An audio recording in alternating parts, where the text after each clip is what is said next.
The most accurate predictors of hurricanes, the National Oceanic and Atmospheric Administration, is going to lay off 20% of its workers.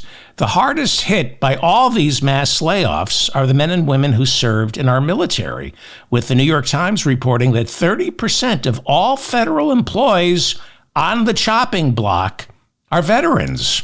New Jersey strip mall lawyer Alina Habba, now serving as an advisor in the Trump White House, telling reporters those veterans deserve to be fired. She literally said the veterans deserve to be fired. She said if they're probationary employees, they deserve to be fired, even if they're veterans. Hey, if they don't want Trump to fire them, do what Alina Habba does. Show up to Bedminster in a bikini.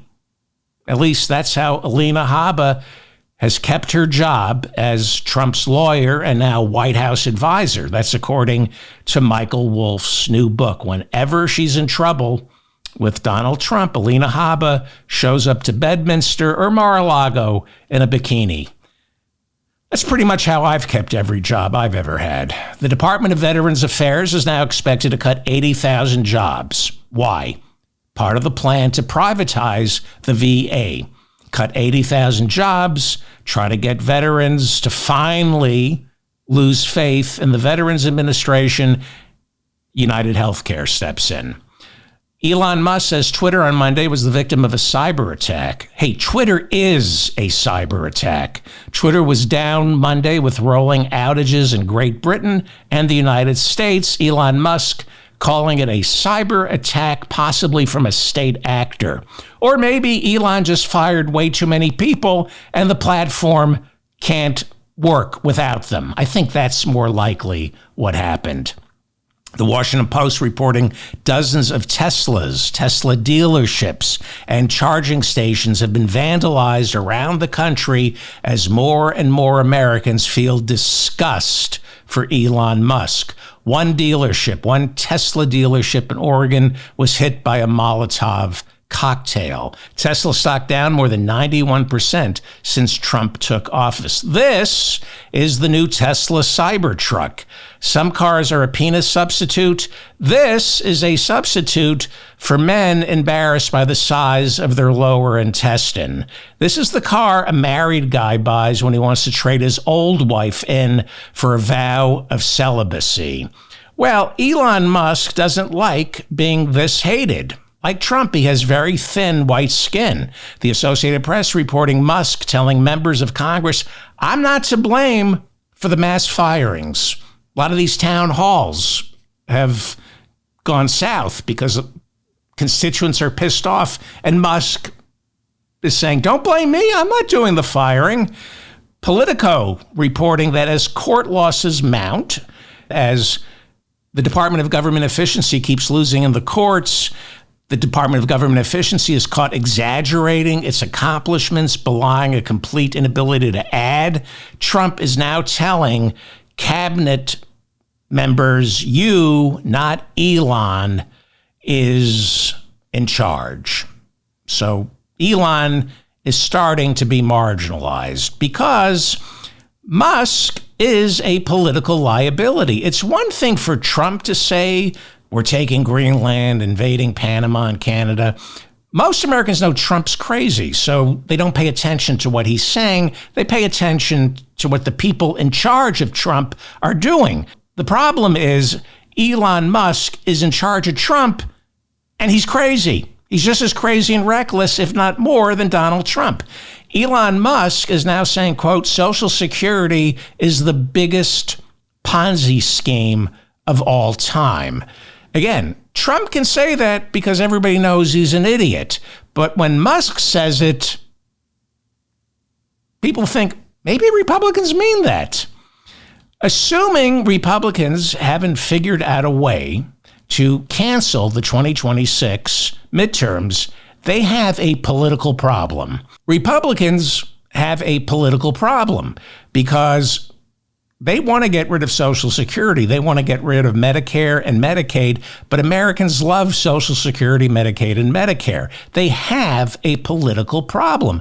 Assuming Republicans haven't figured out a way to cancel the 2026 midterms, they have a serious political problem because they are openly talking about slashing Medicaid. They have no choice but to slash Medicaid. There's no other way to pay for these tax cuts for the rich. The problem is more than 70 million Americans are on Medicaid.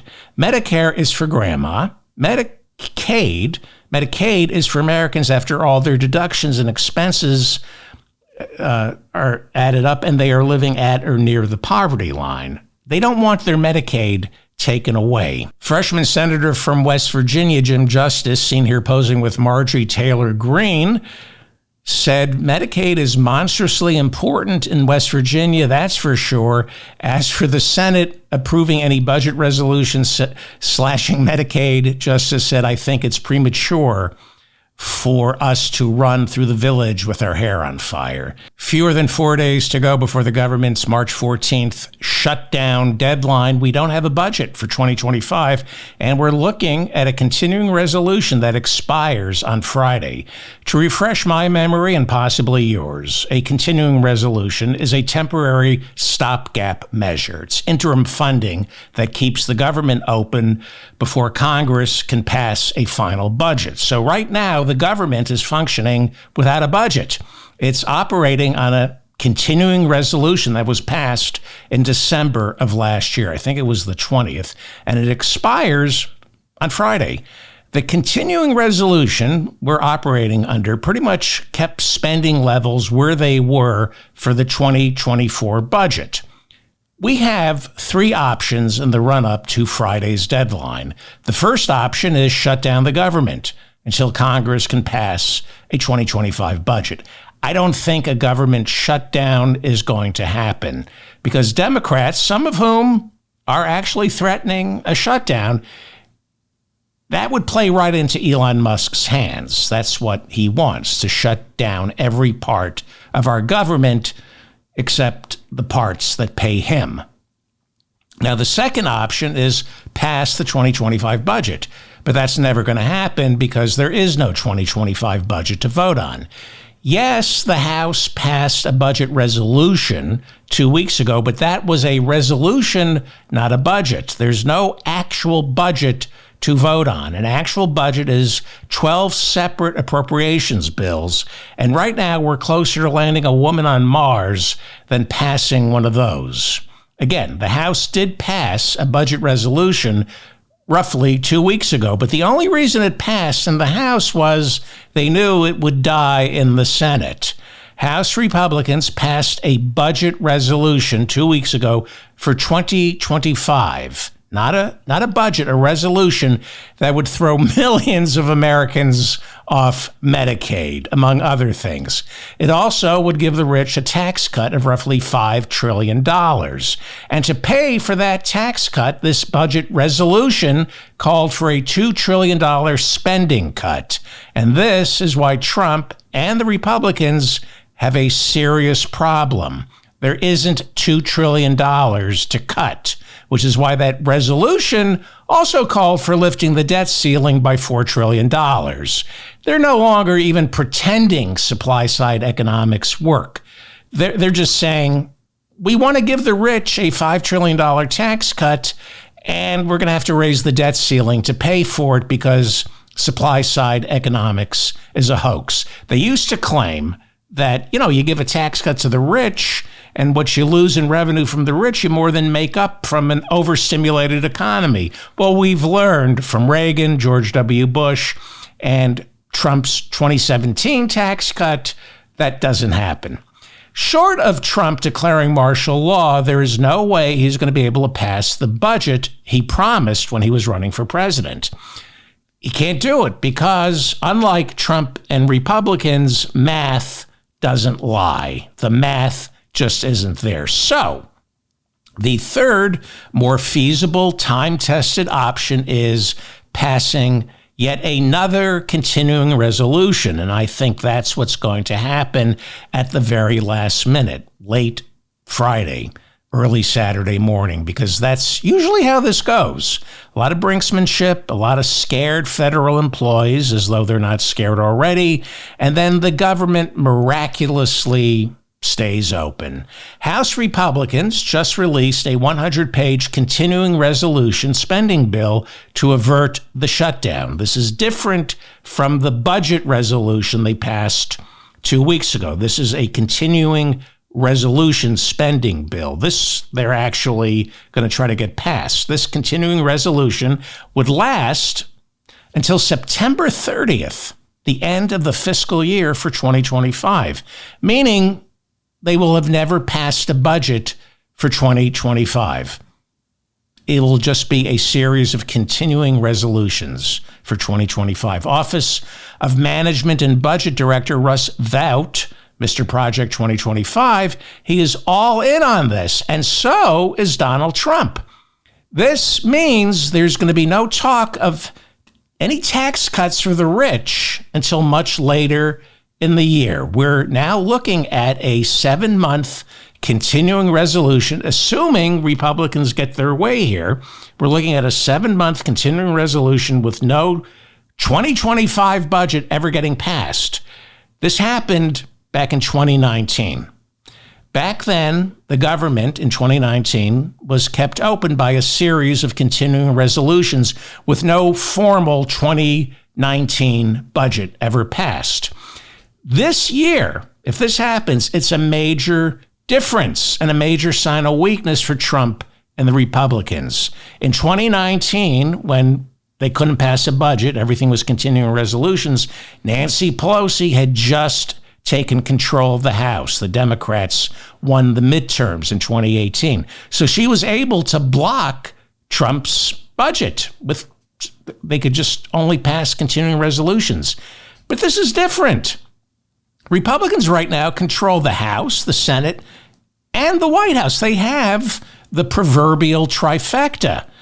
There is absolutely no excuse for Republicans not being able to pass a budget other than Republicans don't know how to govern. Trump right now has the trifecta. When presidents come into office with the trifecta, they get much of what they want in their first 100 days. It's called the honeymoon. The fact that Trump can't pass a budget during his honeymoon suggests he may, despite all the bluster, he may already be a lame duck, unless he declares martial law. That is a distinct possibility. Joe Biden passed massive spending bills his first 100 days. And during his first 2 years in office, he passed more major spending bills. Why? Because he had the trifecta. Trump, right now, has the trifecta. Isn't doing anything with it. He had the trifecta his first 2 years back in 2017. And he was, in 2017, able to pass that massive tax cut, which tacked on $8.5 trillion to our national debt. So the inability right now to pass a budget for 2025 means Trump's ruling only through executive orders, which, as we see, those executive orders are all pretty much being held up by the courts.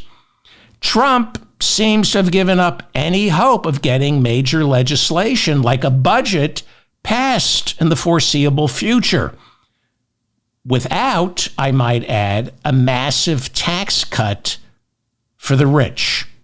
Where is that massive tax cut for the rich? He promised without a massive tax cut for the rich. What is he doing in the White House?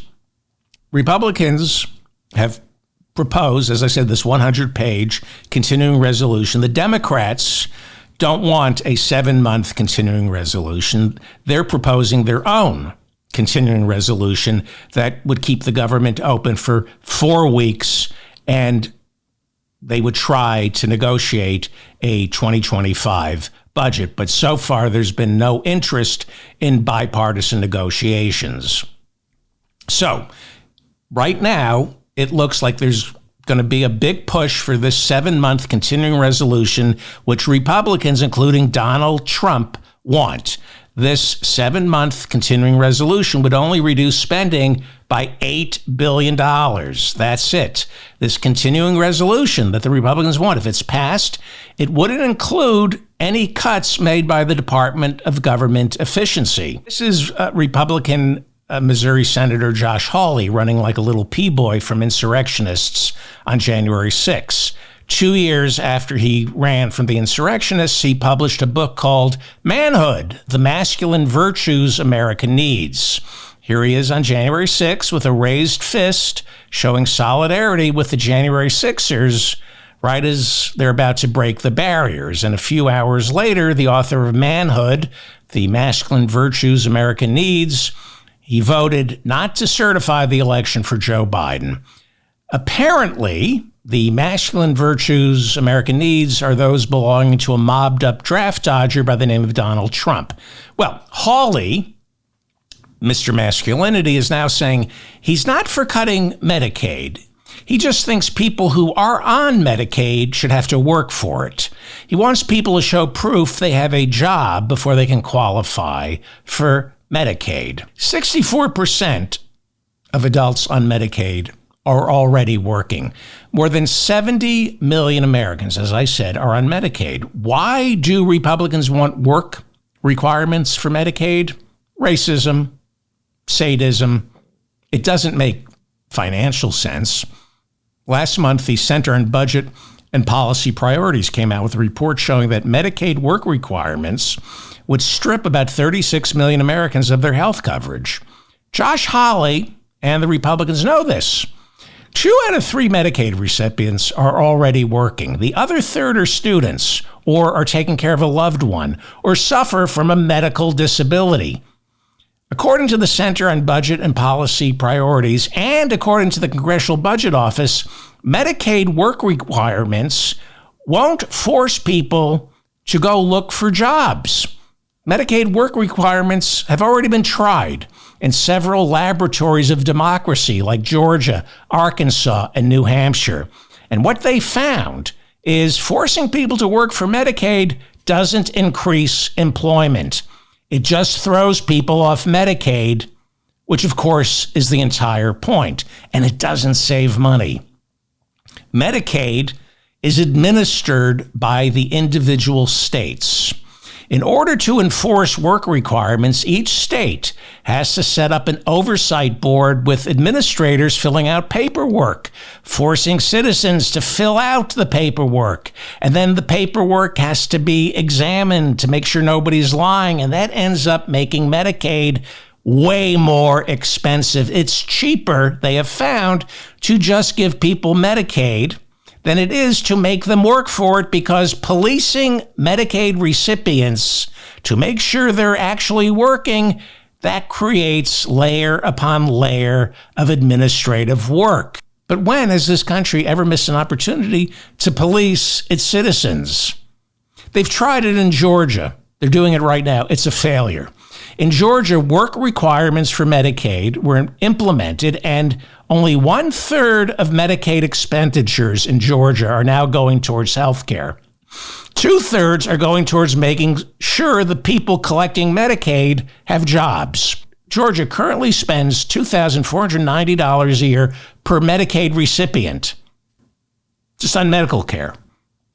An additional $10,870 per year per recipient is being spent on administrative costs associated with policing the recipients to make sure they were either working or qualified for the work exemption. If you just give everybody in Georgia Medicaid, it costs $2,490 a year per recipient.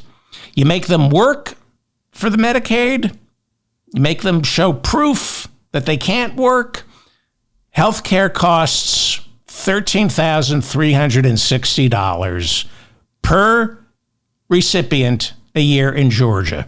Who came up with this? United Healthcare?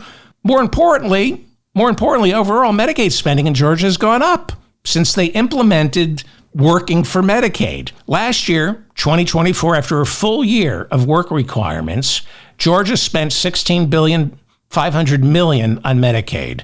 In 2022, before work requirements, it spent $15.9 billion. Work requirements so far cost $600 million a year more. According to Margaret Coker over at ProPublica, 3/4 of the administrative costs in Georgia's Medicaid work requirement goes towards consultants. Well, it's not working. It's why 12% of adults in Georgia lack any health insurance at all. Georgia is one of the 12 states in this country that refused Medicaid expansion under Obamacare.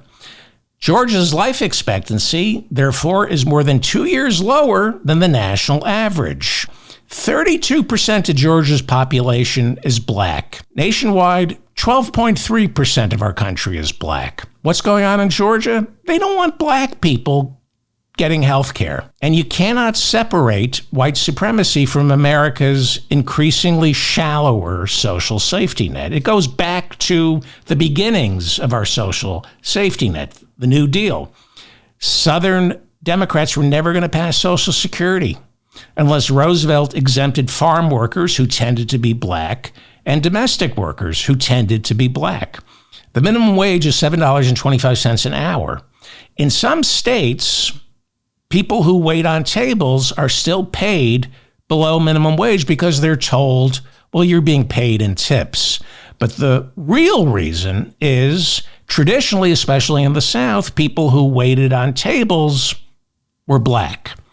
The systemic roots in these exemptions from Social Security and Medicaid, racism.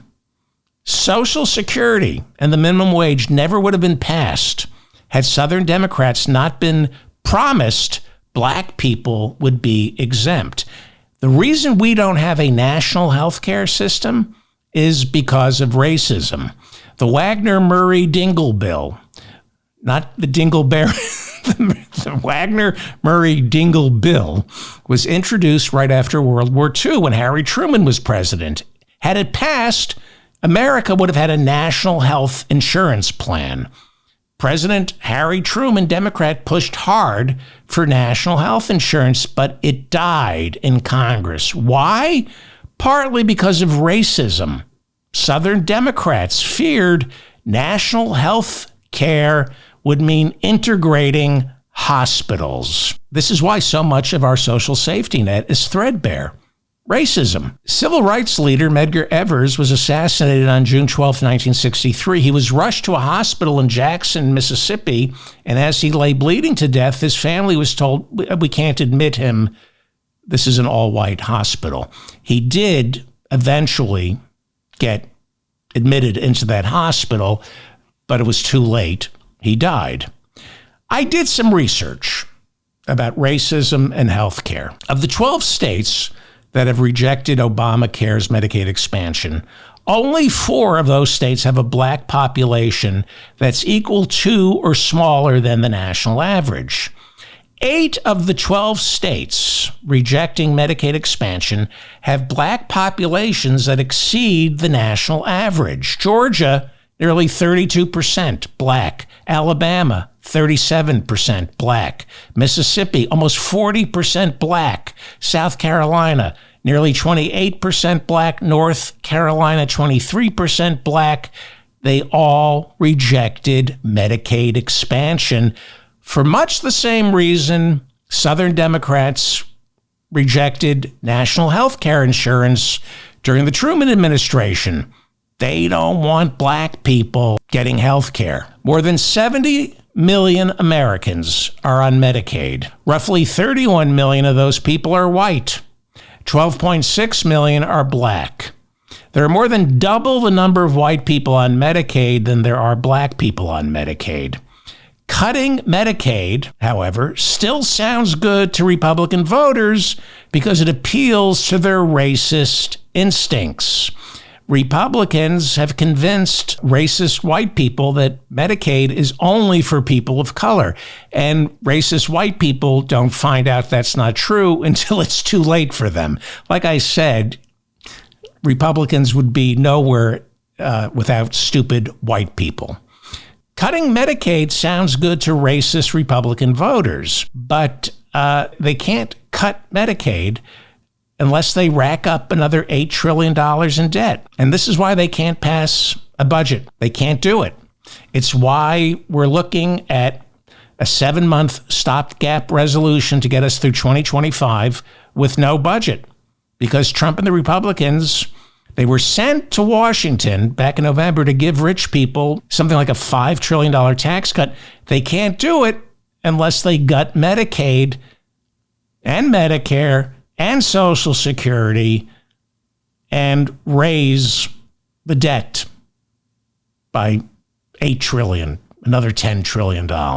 Getting rid of Medicaid, getting rid of Medicare, getting rid of Social Security is a lot like abortion.